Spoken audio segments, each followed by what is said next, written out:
विरहा में हेलो भूमिका में 4 लाइन कहना है। कवि ने बड़ी सुंदर लाइन लिखे हैं। कैसे बजा के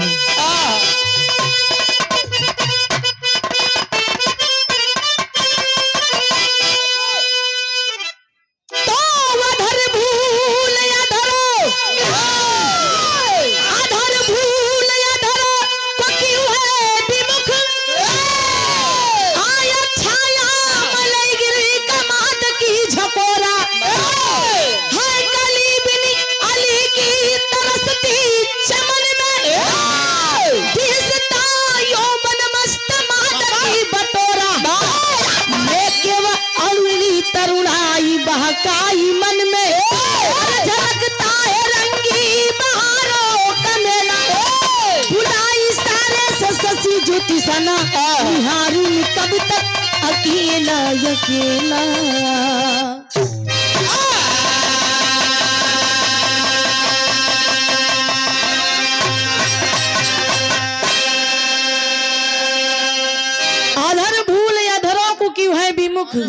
आया छाया मलय गिर का माता के झकोरा है कली बिन अली की तरसती चमन में बिहसता यौवन मस्त मादक बटोरा। कव्वाली की टुकड़ा में कहना है विराम में कव्वाली लगल का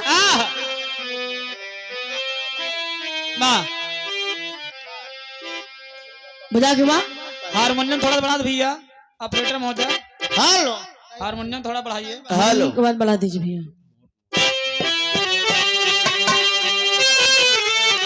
ठीक है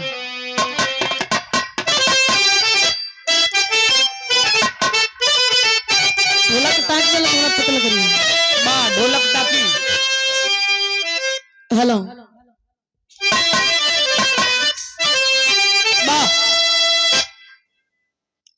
कव्वाली की टुकड़ा लगल।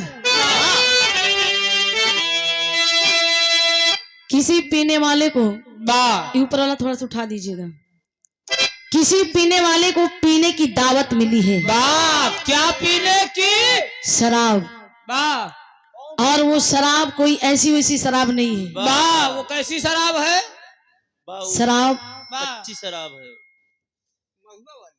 कच्ची शराब वासी बड़ा एकदम मूड मिजाज में कहता है मेरे साथियों मुझे आज दावत मिला है और मुझे पीने की दावत मिला है और मैं ऐसे एंजॉय से पीऊंगा आंखों से जाम छलका दूंगा। आंखों से जाम छलका दूंगा।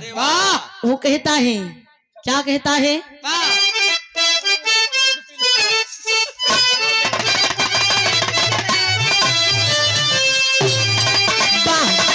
कहता है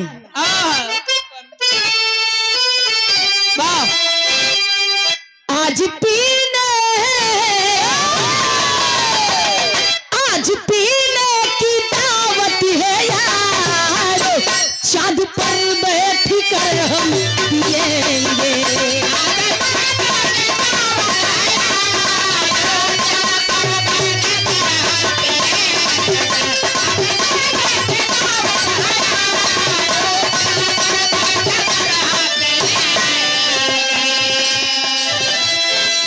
आज पीने की दावत है यारों चांदी पर बैठ कर हम पिएंगे। उनके जुल्फों के साये में हंसी कर उम्र भर प्यारी से हम जिएंगे।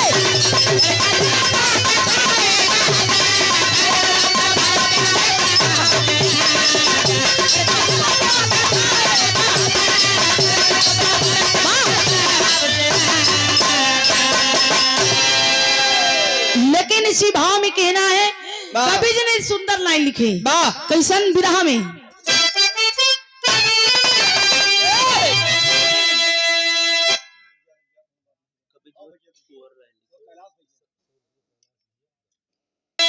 हर फिजा झूम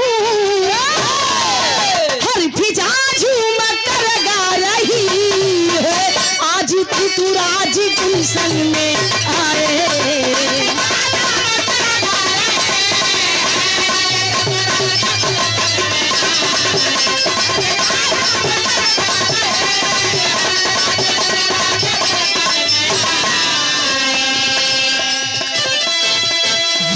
गिरिजा झूम कर गा रही है। आज त्रिपुराज गुलशन में आए। इस जवानी दीवानी के याद सुराही में समंदर समाया।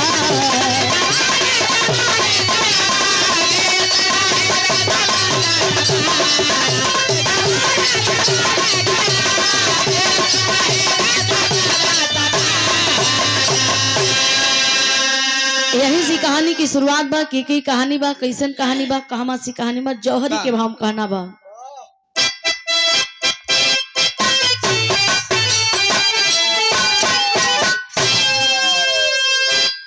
बिखरी है बसंती सुषमा, बिकसी बागों में कलिया, हमरे हो गए दीवाने, सब बना रहे रंगरलिया। अंगड़ाई लेके उपवन, सुध बुध को अपनी भूला, पागल के ट्रक पर बिका, वसुधा के गोद में खेला, रावण की सीता सयानी, भगल की चढ़ी जवानी, या भोज बचा कर में मिले या भगाई।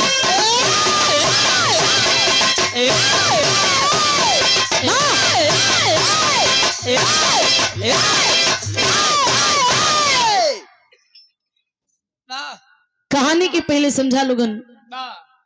बिखरी है बसंती सुषमा, बिकसी है बागों में कलिया, भंवरे हो गए दीवाने सब मना रहे रंगरलिया। अंगड़ाई लेके उपवन, सुध बुध को अपनी भूला, पाकर के प्रेम प्रकृति का वसुधा की गोद में खेला। अरे रावण की सुता से आनी, वरुणी की चढ़ी जवानी, किया घोर तपस्या वन में मिले है अवघरदानी। छायावाद और उपमा अलंकार। कहानी यही से स्टार्ट बा। त्रेता युग से कहानी है। विश्व विजयी दशानंद स्कंधर के एक लड़की थी, रावण की बिटिया, जेके नाम बा वरुणी। वरुणी की उम्र लगभग 16-17 साल की उम्र रहे। 16-17 साल की उम्र ऐसे होखेला, उमरिए ऐसे जानला, उमरिए बड़ी खतरनाक होले भा, बड़ा बवाल मचावत है। ये बेचारा जैसे हमारे संगवा एक बार बवाल मचावत बा। काओ धीरे तोरे तो पीछे हाथ धो। लेकिन 16-17 साल की उम्र में वरुणी एक दिन अपने मन में विचार की है, लंका में रह रह के मन उबियाई गया। चलता ही अपने माई मंदोदरी से अपने दिल का बात कहब, हमहू बाहर घूमब, महल के बाहर हम जाब। गई वरुणी अपने माई मंदोदरी के कमरे में। मंदोदरी पलंग पे बैठी है। जब पहुंची कहीं माई पालागी, कहीं बिटिया खुश रहा, कहीं बिटिया का बात था, चेहरे पे बड़ा मायूसी छाई गई बा। कहीं माई हम तुझसे एक बात कहे चाहते, कहीं हाँ बोला बिटिया का बात है। कहीं ने माई हमारे बात को बुरा न लगे, हम तुझसे एक बात कहा।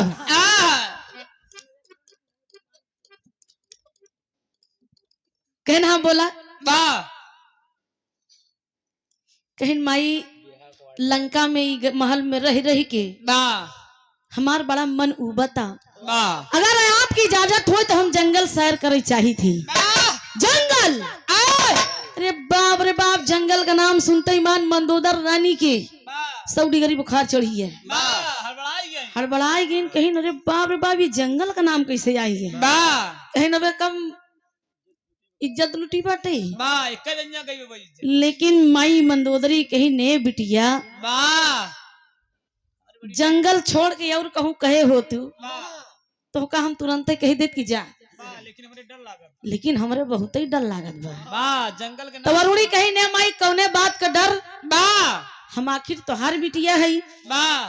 मंदोदरी कहीं जानू बिटिया तोहार गिनी फुआ रहीन, ओनहु खूब जंगल टहरी वाह खूब लड़का बेराई खूब जंगल टहरीन वाह तोहरे बाप रावण की पगड़ी नीचे कई दीन वाह तो वरुणी कहा मतलब वाह कहीं 16 सिंगार के गईन बियाह करे वाह राजा दशरथ के पुत्र राम और लक्ष्मण उनके नाक कान उपार लिहिन वाह तोहरे बाबू का मोछा नीचे हुई है वाह डर की बोली वरुणी ए माई हमका फुआ तो समझियो जी वाह अरे हमार नाम वरुणी बा हम तोहार बिटिया है वाह अरे वन जब के बात रही तब के लेकिन अब देखा वाह माई हमका इजाजत दे दा वाह तो मंदोदरी कहे न हमारी बिटिया ऐसा काम न करी वाह जाए चली जाए बेचारी अपन मन बदली नहीं आवे वाह वाह कुछ सोच समझ के भेजिन बड़ी सोच समझ के भेजिन कहीं जा वाह इजाजत पा गई रावण की बिटिया वरुणी गई जंगल में वाह 2-4 घंटा खूब टहरे घूमे वाह अब चरचराई पुरवैया जब बही वाह जब चरचराई के हाँ एकदम जानला कि झकोरा मारत वाह पूरे पुरवैया का हवा लाग देह में वाह तो करो मंडोलिए मंडोल गया वाह फुआ की नहीं जान लो मंडोल गया पूरा देह मरोरई लाग देह मरोरई लाग भैया वही जंगल में वाह बढ़िया से अलती फलती मार के वाह एक बढ़िया जगह देख के बैठ गई अब बैठने के बाद मन लगा के तपस्या करने लगी और तपस्या के कई करे कैसे करे कि गीत लग गई बा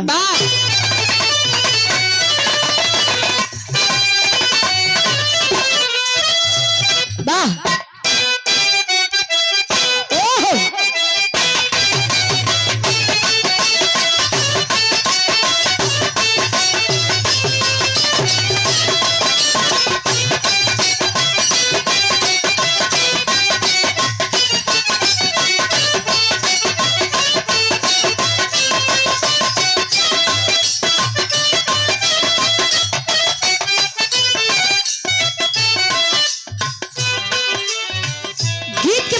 संकेत कलन वाह फिल्म का नाम बा दिल है तुम्हारा वाह कोनो हीरो पने हीरोइन से कहे या कोनो लैला पने मजनू से कहे वाह कहे एक बात कहे वाह का कहे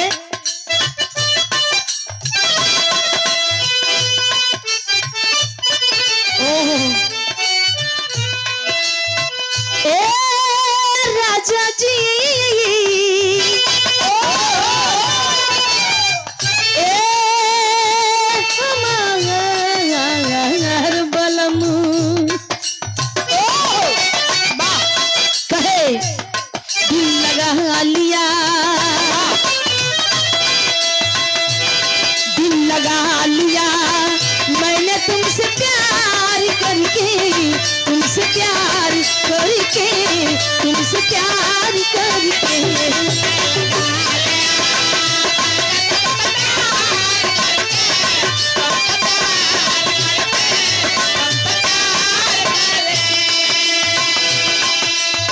लेकिन इसी भाव में कहना है वही जंगल में रावण की लड़की वरुणी मन लगा के तपस्या कर रही है कैसे करे करे तपस्या वरुणी करे तपस्या वरुणी जंगल में जा करके दिल लगा करके दिल लगा करके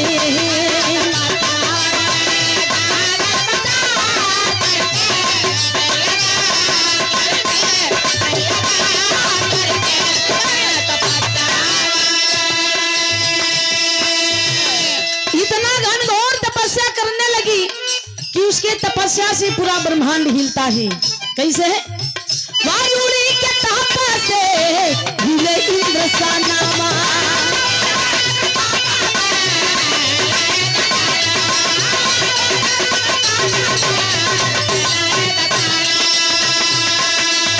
हिले कैलाश हिले चौदह धुरा नामा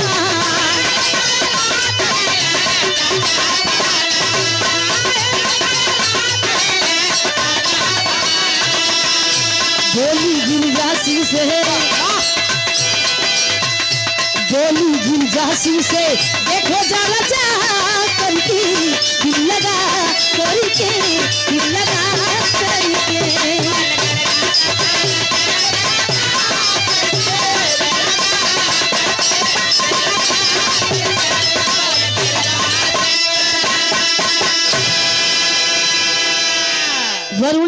तपस्या से पूरा ब्रह्मांड जब हिल जाता है तो वही समय ये भैया पूरा इंद्रलोक, कैलाश पर्वत, ब्रह्मलोक, पूरा पृथ्वी हिल जाता है।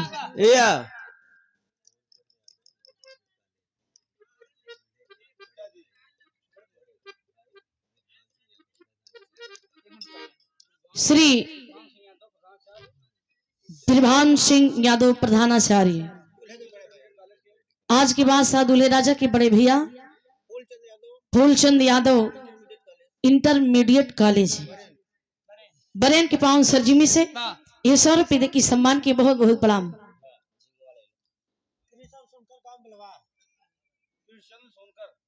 कृष्ण सोनकर बेलवार के पावन सरजिमी से, अच्छा सोनू गुरुजी की ओर से 21 रुपये की सम्मान की बहुत बहुत प्रणाम, आशीर्वाद की कामना। ईश्वर मिश्र भैया लोग इनकी स्वागत बा। जौने समय इंद्रलोक हिलता है, इंद्रलोक में जितनी अप्सराएं मुजरा कर रही हैं, मुजरा हाँ मतलब नाचत हैं, डांस दिखावत हैं। राजा इंद्रदेव जी अपने सिंहासन पे बैठा है। जौने समय धरती कांपे लाग, तीनों लोग कांपे लाग, तो जानला सिंहासन चबक के पकड़ लिए, नोनहु डगमगाई लागे। जितना ठुमका लगावत है मेनका और उसई लोगन, ओनहु सबका ठुमका बल खाई जात बा। इंद्रदेव चिल्लाई पड़न कहे नाचने वालियों, ये कैसन ठुमका लग रहा है? अरे सब ठुमका लगावे वाली कहीं सही लागत बा, लेकिन तोहारो कैसे हिलत डोलत बा सिंहासन। आपन सामान संभारा, आपन पहले दे ही संभारा, अपन सिंहासन संभारा। लेकिन ये भैया उस समय कैलाश पर्वत पे भगवान भोलेनाथ बैठे हैं। माई पार्वती कहने स्वामी जाकर के तपस्या रोकिए, रावण की बिटिया आपके नाम से तपस्या कर रही है। बिटिया करे बापू करे, जाइए पहले उसका समाधान करिए कि काहे वजह से करता, का चाहता। भगवान भोलेनाथ स्वयं अपना कैलाश पर्वत छोड़ करके वही जंगल में वरुणी के सामने आ करके प्रकट हो गए। जब प्रकट भइलन तो आवाज दिहिन, आवाज दिहलाने के गीत लग गई।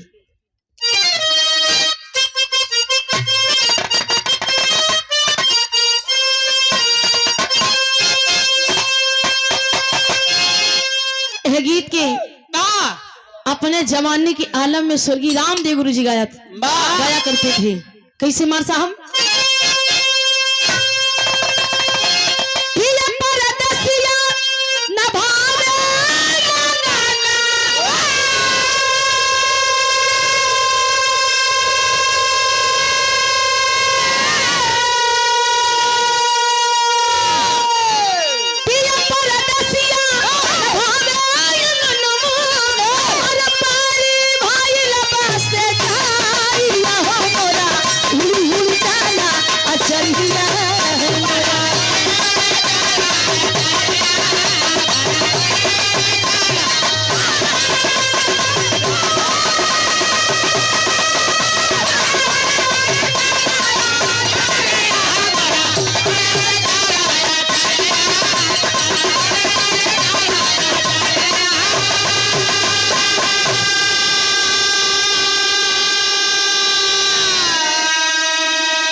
परम श्रद्धेय परम आदरणीय हमारे गार्जियन पिता तुल्य आप श्री चंद्रभान यादव चाचा जी की ओर से ये भाव को समझते हुए 5 रुपए दे के सम्मान के लिए बहुत बहुत प्रणाम बा, आशीर्वाद की कामना बटे।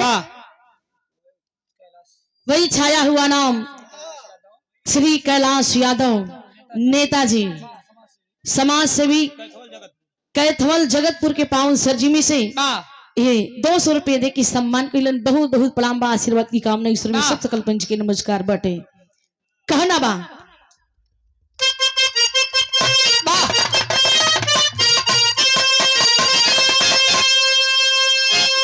वही सामने भगवान भोलेनाथ जब यहाँ के प्रकट भइलन तो भगवान भोलेनाथ वरुणी से कहलन कि ये बेटी वरुणी उठो, मैं यहाँ के सामने हूँ। वरुणी बुलबुला की आंखी खोलस, देखिए साक्षात समरकू खड़ा हवन। अब जानला हाथ में त्रिशूल, डमरू, माथे पे चंद्रमा, जटा में गंगा जी दिखल जब एकदम जानला इस सांवरी सूरत पे एकदम मोहित हुई गई। भगवान भोलेनाथ कहलन कि देखा तोहरे भक्ति भाव से मैं प्रसन्न हूँ, मांग ले वरदान, मैं तुझे वरदान देना चाहता हूँ। वरदान का नाम सुनते मन वरुणी कहा या वही तो चपेटे में आया है। हम तुझसे वरदान ले मांगब, लेकिन पहले तिरवाचा बांधा कि जो मांगूंगी आप देंगे देंगे देंगे। भगवान भोलेनाथ कहलन कि ये लड़की बड़ी होशियार निकली, ये लड़की बड़ी होशियार निकली, ये भस्मासुर का नकल कर ली है। वो भी मुझे तिरवाचा बांध करके वरदान मांगा था कि हमें ऐसा वरदान दीजिए कि मैं जिसके सर पर अपना मैं हाथ रखूं वो भस्म हो जाए। भगवान भोलेनाथ कहलन कि लड़की है, इस लड़की के जाद ऐसा कोनो बड़ा वरदान ना मांगी।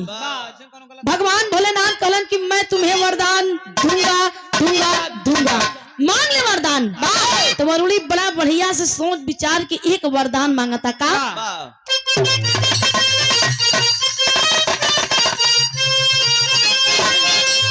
लेके तिरवाचा बोली देवारी से,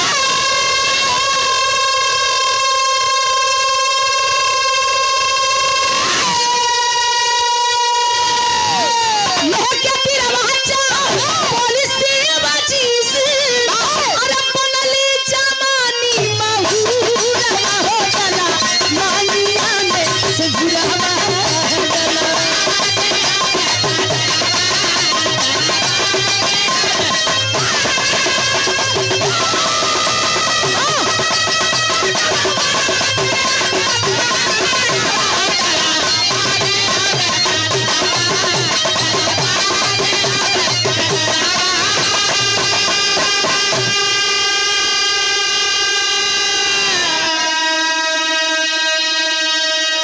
वरुणी भगवान भोलेनाथ से वरदान मांग रही है कि आप हमें वरदान देना चाहते हैं तो मेरा वरदान यही है कि बनली जवानी महुरवा, ये राजा डाला मंगिया में सिंदूरवा। भगवान भोलेनाथ को लड़की मेरी बेटी समान है, अगर मेरे शिष्य रावण की बेटी है तो मेरी भी बेटी है, और मेरी बेटी समान मुझसे शादी करने के लिए बोल रही है।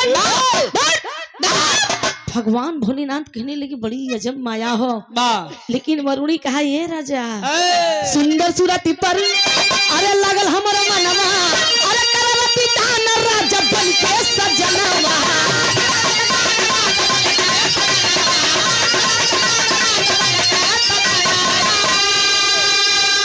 आँखियाँ मिलावा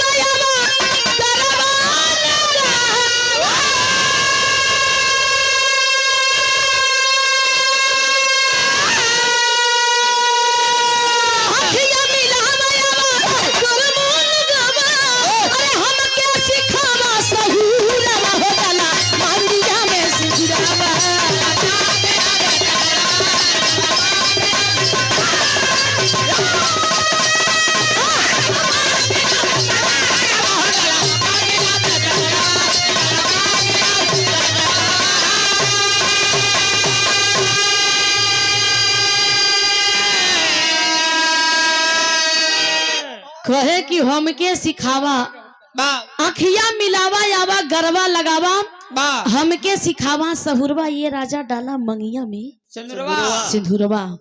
चौने समय भगवान भोलेनाथ कहे नहीं अखियां मिलावे के बात करता, अब मांगी में सिंदूरवा लगावे के बात करता।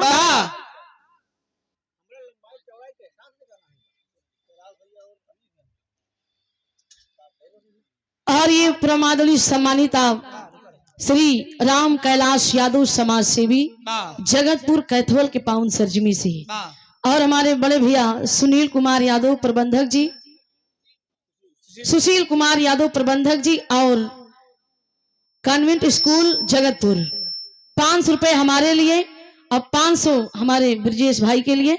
बहुत बहुत प्रणाम। एक सुरमी सब भैया लोगन की स्वागत बा। मालिक करे ऐसन मेहनत तू करा, फायदा नहीं हो वो न हो, फायदा करवाए रहे जाना भैया, ऐसे बात नहीं बा। बहुत बहुत प्रणाम भाई, एक सुरमी सब भैया लोगन की स्वागत बाटे। भगवान भोलेनाथ बड़ा एकदम बस गए कि है ये मेरी बेटी समान हमसे शादी करने के लिए बोल रही है। भगवान भोलेनाथ कहे न अब न अब बनो। अब हम का करी, कुछ दिमाग लगावत है। माई पार्वती कैलाश पर्वत से भगवान भोलेनाथ की इशारा करत है, ए हमार स्वामी लगाता हमार पत्ता गोल लाइन पाइन हमारा कटे वाला बा। भगवान भोलेनाथ कहे ए हमार पार्वती तू एकदम बढ़िया से अपन मेंटेन से बैठी रहा, तो भाई गांजा भांग पीस लाइन पाइन न कटी, जान ला एकदम बढ़िया से हम आवत है एनसी हम बियाह करब, हमारी बिटिया समान तू पागल भयो हो। ए भैया बाहर वरुड़ी एकदम जिए के पड़ गई कि बियाह करा हो। भगवान भोलेनाथ कहे कैसन चटमंगनी पर बियाह करत हो, ऐसन हम बियाह न करो। बियाह करे के कोनो समय हो तो सीमा होत है। तब भगवान भोलेनाथ कहलन कि अब हम इनके का बताए कि हम इनसे बियाह करब। भगवान भोलेनाथ बड़ा सोचें समझें, कहने हम तो सी बियाह करब, लेकिन आने वाले समय में मेरे अंश के साथ आपकी शादी होगी।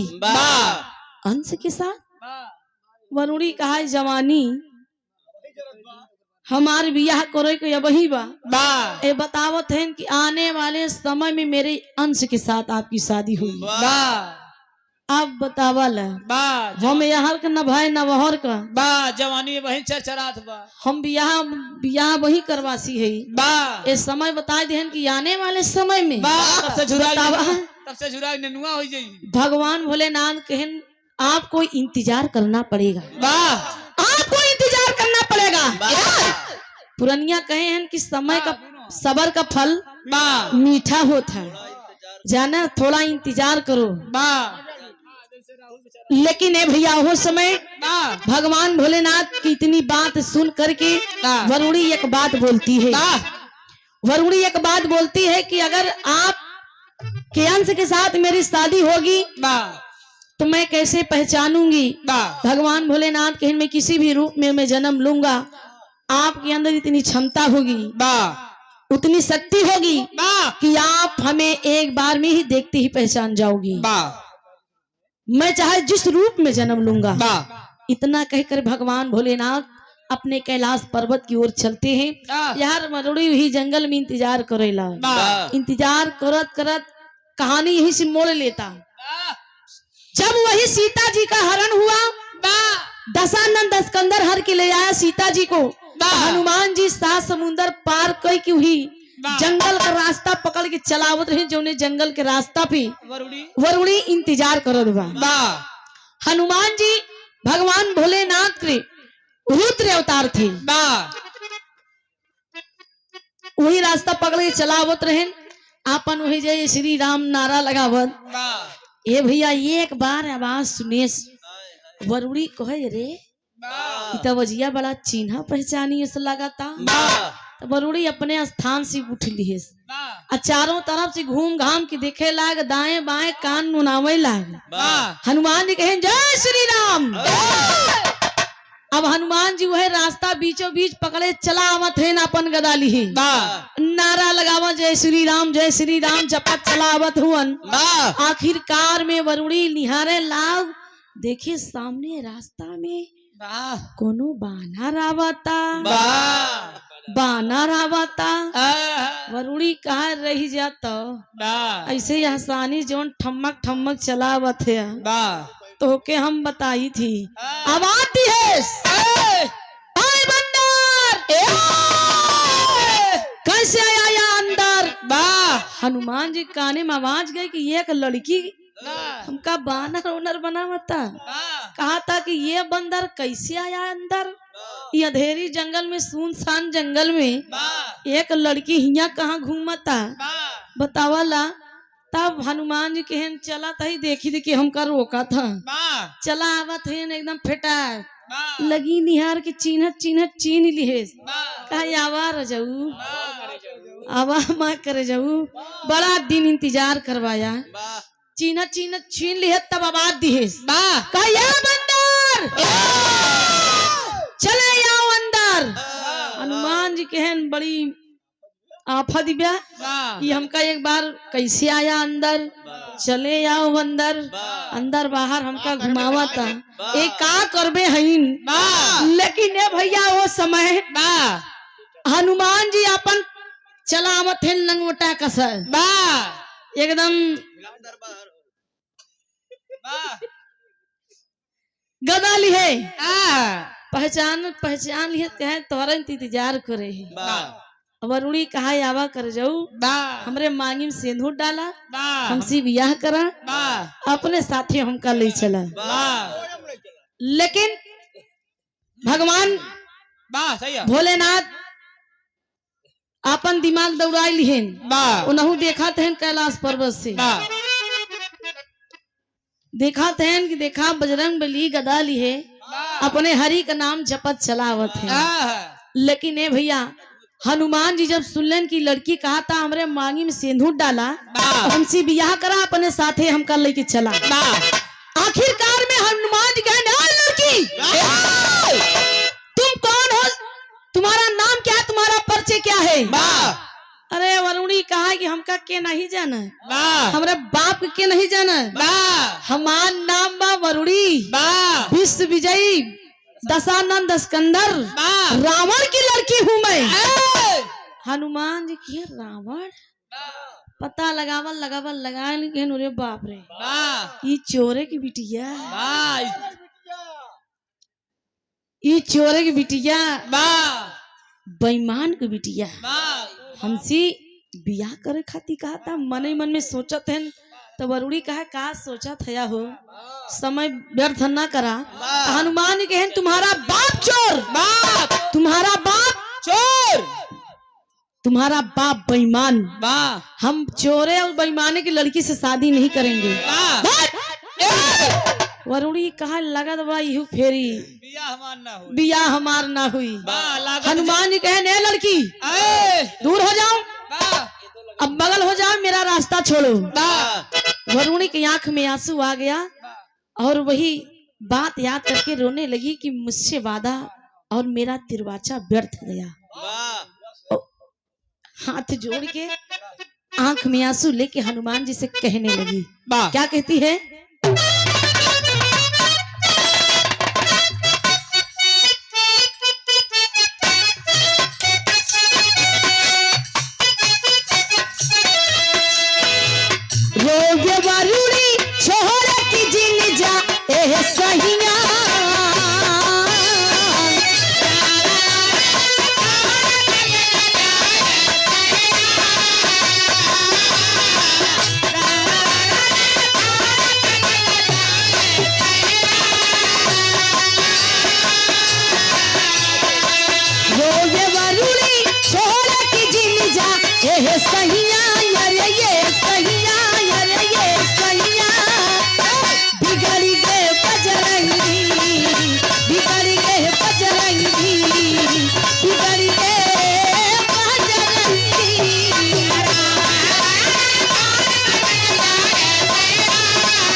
हनुमान जी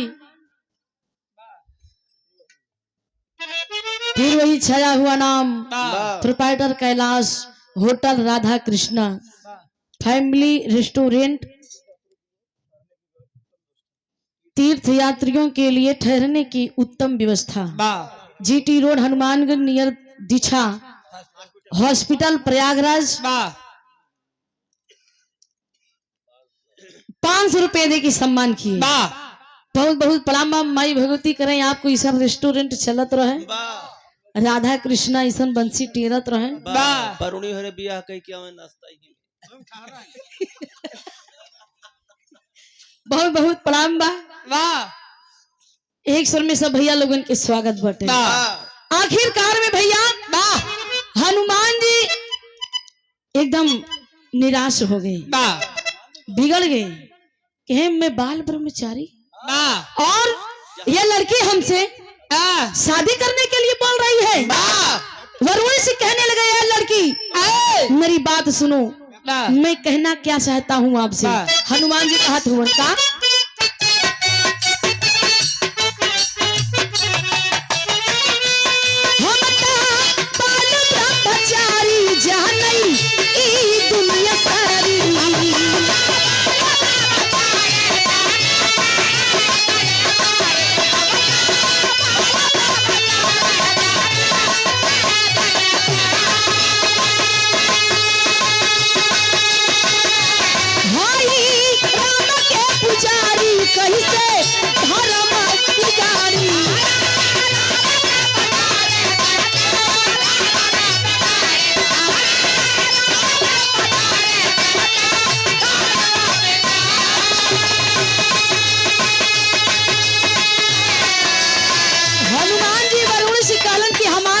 समझे की कोशिश करा। हम बाल ब्रह्मचारी जान ई दुनिया सारी भाई राम के पुजारी कैसे हरम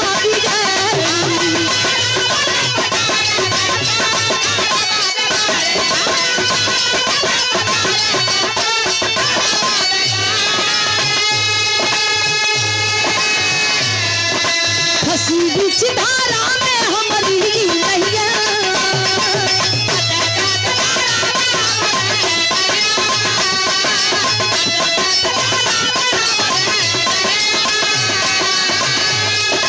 हसी बीच धारा में हमारी नैया यरगी नैया यरगी नैया बिगड़ गए बजरंगी बिगड़ गए बजरंगी बिगड़ गए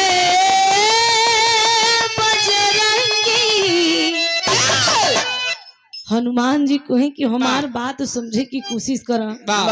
हम बाल ब्रह्मचारी श्री राम का पुजारी, मैं आपसे शादी नहीं करूंगा और न ही मैं करना चाहता हूँ। मैं अपने प्रभु श्री राम की सेवा में एकदम रम जाना चाहता हूँ।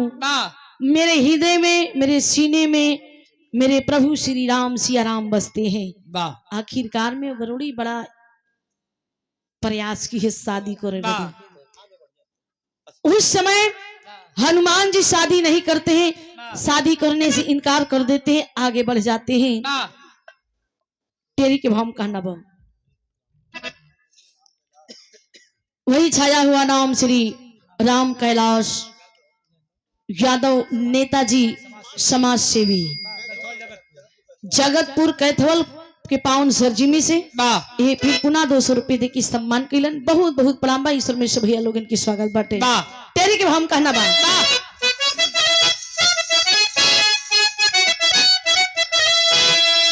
जवानी ज्वाला बन के जल उठी जवानी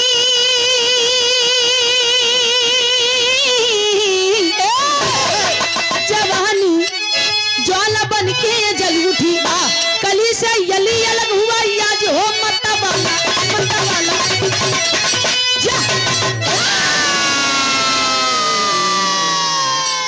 आखिरकार में ये भैया हनुमान जी आगे बढ़ जाते हैं अपने कार्य की ओर। उसी समय जंगल में अंधेरी जंगल में रावण की लड़की वरुणी सदमा ना बर्दाश्त करके वहीं पर चिता के तैयारी करके चिता पे आग लगा के वरुणी लंबा लेट जाती है। जब लेट जाती है तो उस चिता में आग लगी ही रहती है और जलने लगती है। मार साहब पापड़ के लाइन में कहना बा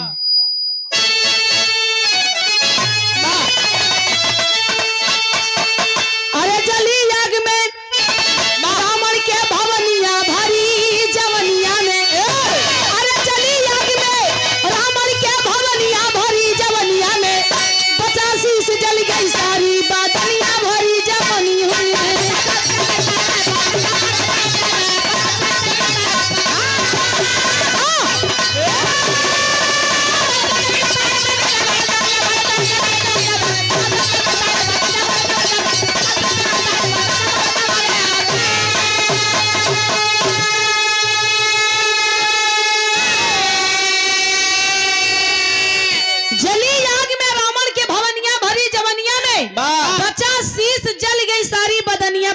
जवनिया में। ए भैया हाँ, मंदोदरी की खबर पहुंचा रावण के गुप्तचरों ने। वही जंगल में जाके देखे रावण की बिटिया वरुणी चिता पे लेट करके जल रही है, आग लगा करके जल रही है। वरुणी रावण से कहने लगी महाराज महाराज। मंदोदरी कहने लगी महाराज महाराज आपकी जवान बेटी जंगल में जलकर राख हो रही है। आप अपने काम काज में इतना व्यस्त, आपको पता जाता है कि आपकी जवान बेटी है, जा करके देखो जंगल में। रावण खबर पाता है, जंगल में जा करके देखता है। कैसे पाया खबर तब गया रावण जंगल के दरमियान।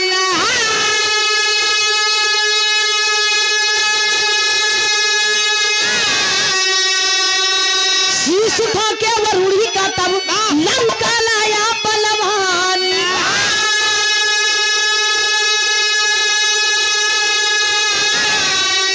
सिरवा रखा बना के निसनिया भरी जवनिया में। 85 सी जल गई सारी बदनिया भरी जवनिया में। रावण जंगल में आके देखता है तो गरजना शुरू कर दिया। देखता है वरुणी की कुल शरीर जल गई बा। वरुणी का शरीर जल गई बा। यह केवल जला हुआ गर्दन बाकी है। वही शीश उठा करके जला हुआ शीश बाकी है। शीश उठा के रावण अपने वरुणी बिटिया के शीश लेके कलेजे से लगा करके दहाड़ के कहने लगा बेटी तुम्हें कौन मजबूर कर दिया इस चिता में जलने के लिए, बताना। आखिरकार में रावण उस जला हुआ शीश को ले जा करके लंका में एक सुरक्षित जगह देख करके वही रख देता है, एक निशानी बना करके कि मैं तुम्हारे सपना को जरूर पूरा करूंगा। हनुमान जी पता लगा कि गोइलन श्री राम जी कुल बात बताएं कि हमार माता सीता आपकी धर्म पत्नी अशोक वाटिका में लंका में है। राम पूरी तैयारी के साथ पूरी बांदरी सेना लेकर के लंका पर चढ़ाई करते हैं। लंका पर चढ़ाई करते हैं। जौने समय राम और रावण से युद्ध होने लगा, राम मर्यादा पुरुषोत्तम श्री राम रावण पर निशाना बना के धनुष पर बाण चढ़ा करके बहुत सारा बाण चलाते हैं। एक गीत लग गए का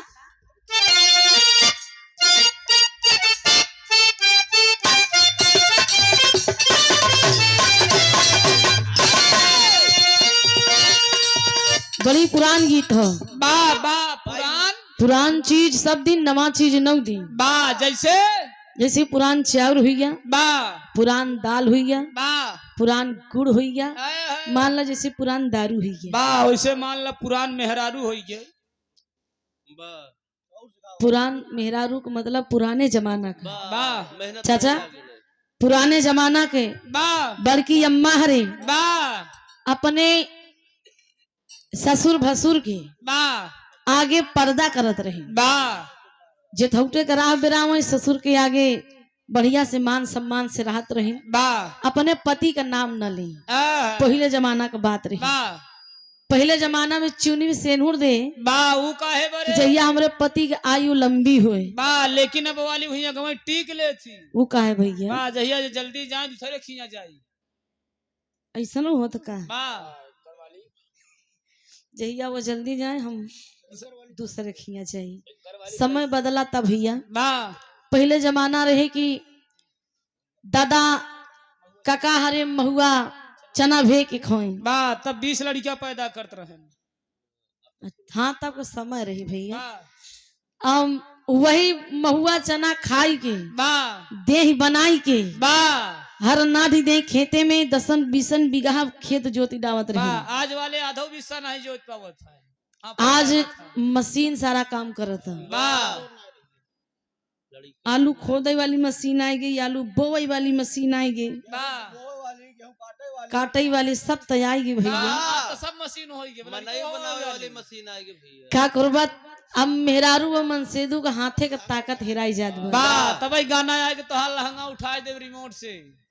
ये भोजपुरी वालों ने इतना बढ़िया खोज की है। वाह का करबो भैया, भोजपुरी वालों ने मेहरारू के एको अंगनाई छोड़ेन। वाह गाना मुड़े सलई के वाह गोड़े तक बनाई दीहिन। वाह जानला वाह देवरा ढोणी चटना बा ई 12 तक बनाए देहन के एक वाह। नेबुआ 2-4 मिर्ची लटकाला चोटी में, वाह फिर तोरा अखिया का काला काला काजर, वाह होठलाली से रोटी बोर के अब नीचे ऐसे चला जा वाह जायदा वाह मुसाफिर बात पर्दे में। वाह अब लेकिन पुरान गीत हो वाह कहना बा दादा कैसे गवाई।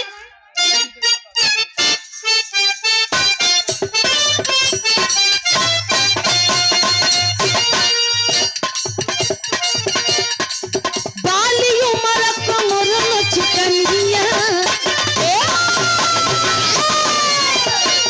बाली उमर कमर चिकनिया, होरी अखी चैनी हुर के पनिया, होरी के झूलाई झूलनिया।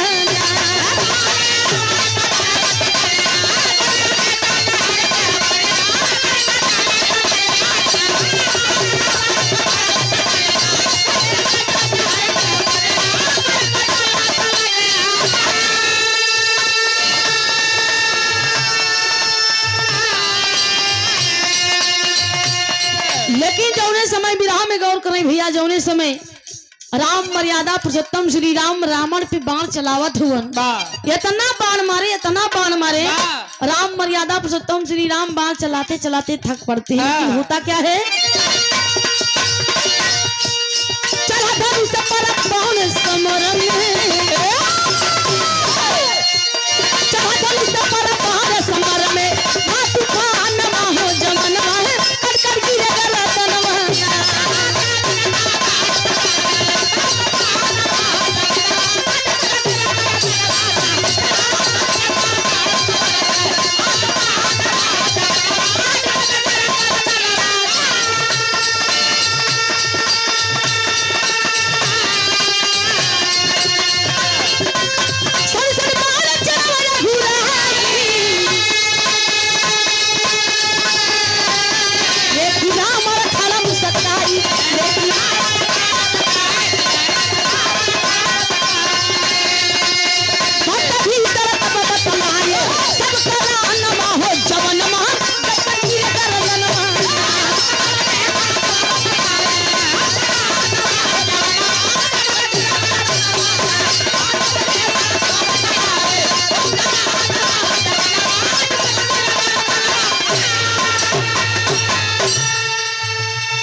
मर्यादा पुरुषोत्तम श्री राम बाण चलाते चलाते थक पड़ते हैं।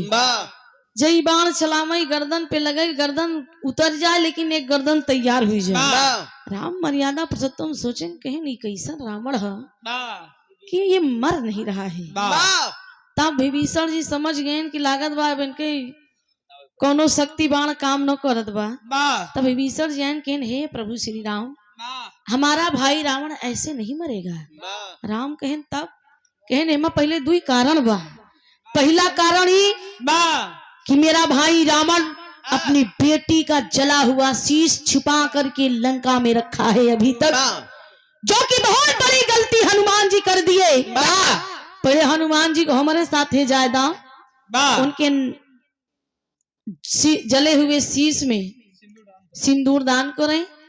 तब दूसरा नंबर यह कि हमारे भाई रावण के नाभि में अमृत जलवा, निशाना बना के एक तिसावा एक बाण एक साथ मारिए, देखिए हमारा भाई रावण स्वयं धरती पर गिर पड़ेगा, धराशायी हो जाएगा। आखिरकार में हनुमान जी के श्री राम जी बुलावत थी। अल्लाह के भाव कहना बा कैसन,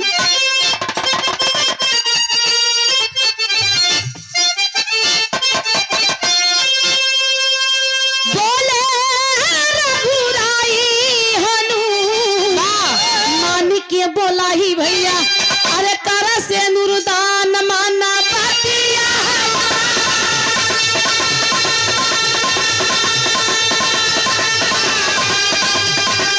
प्रभु के वचन हनुमान माना,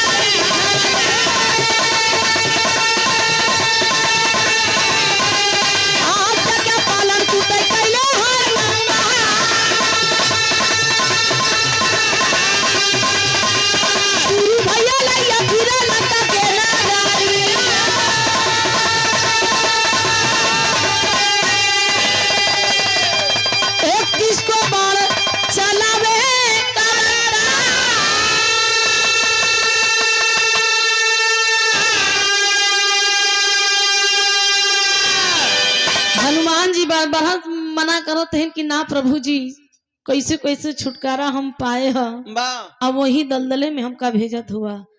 प्रभु श्री राम जी कहन हनुमान जी आपके प्रभु का आज्ञा का पालन करो। हनुमान जी कहन प्रभु जी जो आप कहेंगे मैं वही करूंगा, क्योंकि मैं आपका परम भक्त सेवक हूँ। राम कहन कुछ ना तो छुआ मत, दूरिये से डाल दिया। आखिरकार में विभीषण जी के साथ में गए लंका में जो जला हुआ शीश था वरुणी का, सेनुर दान करते हैं। फिर लड़ाई होती है, लड़ाई जारी है। आखिरकार में मर्यादा पुरुषोत्तम श्री राम जी विभीषण जी जैसे बताए थे वैसे धनुष पर बाण चढ़ा के एक तिसावा बाण नाभि में मारे और जा करके रावण धराशायी हो जाता है। त्रेता के बाद रही कान्हा आखिरी भाव में खड़ी में, उसके बाद श्री राम का जय जयकार होता है, फूलों की वर्षा होने लगती है, सब देवी देवता फूलों की वर्षा करने लगते हैं। आखिरकार में राम मर्यादा पुरुषोत्तम सिंह जी का जीत होता है। कहना बा कैसा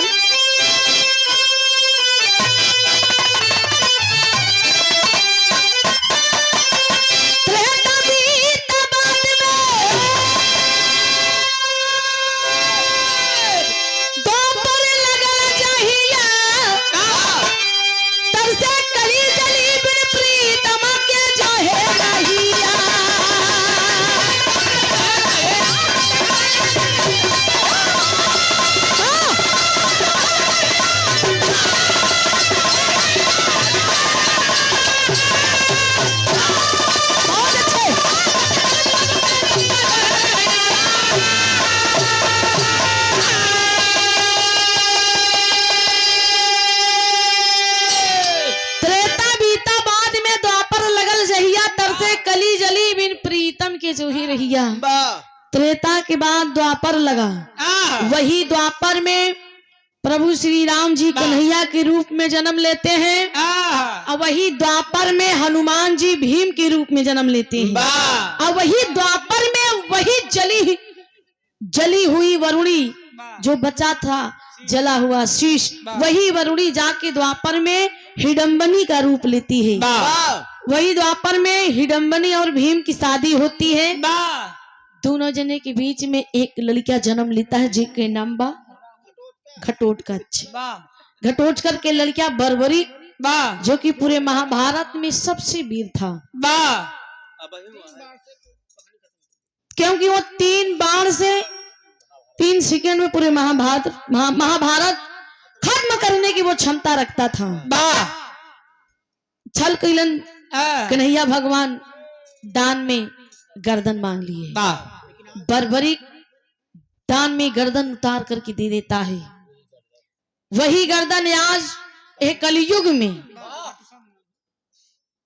राजस्थान में सीकर जिले में खाटू श्याम के नाम से पूजे जाते हैं। वही बर्बरी का गर्दन आखिरी भाव का नाम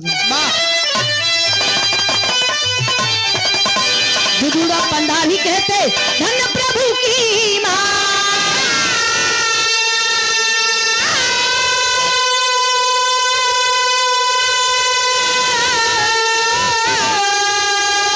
कफन किया कमल सिंह यादव शारद मां की छाया।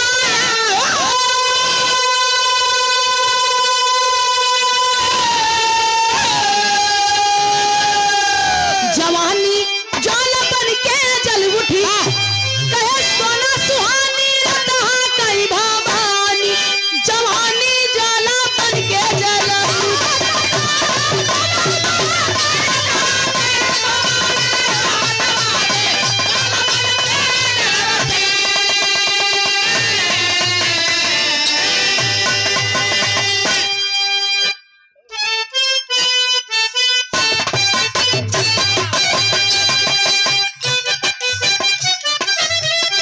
इशारा बड़ा बढ़िया हो। ये गीत के लोगन बड़ा प्यार दुलार दिलन। कोनो दुल्हन बड़ा प्यार से अपने दुल्हा के मनावा था। कहा जा नहीं दे गायन हो का जानो दे शहर वाली का जरा लेकिन यह राजा हो तो है कैसे मनाई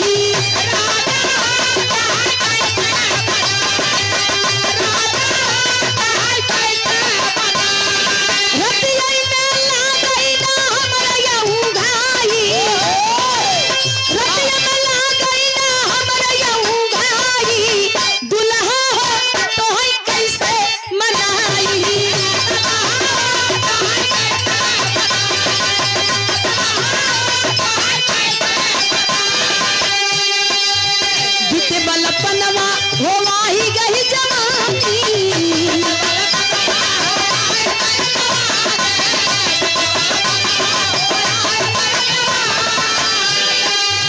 बीते बलपनवा हो वाही गई जवानी रही रही के रही रही के रही रही के सजिए प्याले अंगनाई रही रही के राम मदन सताई राजा हो तो है कैसे मनाई। ये गाना पे खुश होकर के हमारे आज के गार्जियन पिता तुल्य हमारे चाचा जी श्री चंद्रभान यादव आपकी ओर से 1000 रुपए दी किस सम्मान के लिए कनकपुर सैदाबाद के पावन सर जिमी से बहुत बहुत प्रणाम भाई। हमारे लिए 1000 नहीं 1 लाख के बराबर है। बहुत बहुत प्रणाम बा, आशीर्वाद की कामना बा कि हम बच्चे अपना कला के क्षेत्र में कामयाब रहे।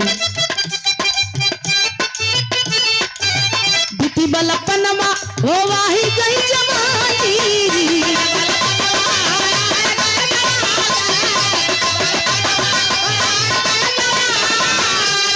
रही रही के रही रही के रही रही के सजिए प्याले अंगनाई रही रही के सजिए प्याले अंगनाई राजा हो तो है कैसे मनाई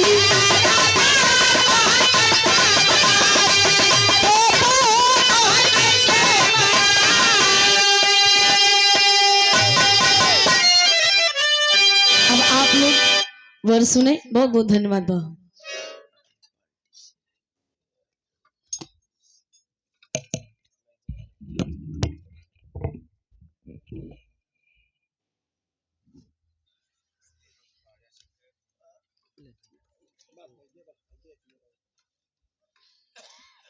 भैया बजाओ रखा तो जगह हो ना लग गया